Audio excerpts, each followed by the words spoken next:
la rivalité entre le Real et l'Atlético, je pense finalement que c'est peut-être la plus forte rivalité qu'il y a en Espagne, contrairement à ce qu'on peut croire. Ah, et plus que Barça-Real.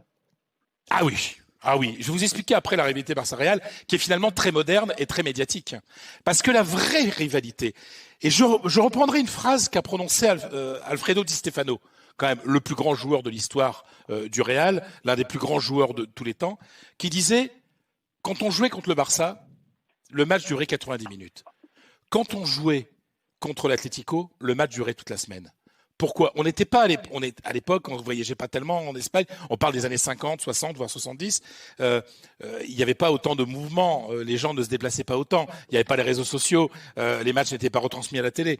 Ce qui fait que un match contre le Barça, bah tu jouais contre le Barça, bah là tu perdais le match, tu revenais. La rivalité interville, forcément, c'est quelque chose de fort. C'est d'ailleurs l'essence même du mot derby. Derby, c'était au même endroit, dans la même ville. Oui, bien sûr. Bien sûr. Et ça veut dire quoi ? Ça veut dire que Barça-Real, c'est une rivalité politique, historique.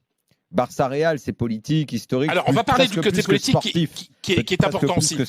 C'est-à-dire que les gens disaient voilà, ça dure une semaine parce que si tu perds le Real, tu perds contre l'Atlético, bah à l'école tes copains qui sont de l'Atlético, ils vont se foutre de ta gueule. Tu vas au bar, tu vas au bureau, on va se foutre de ta gueule. Alors que un supporter du Barça, tu le vois pas. À l'époque, tu le voyais pas. Aujourd'hui, tout le monde est un peu mélangé. Il y a plein de supporters du Real à Barcelone, plein de supporters du Barça à Madrid.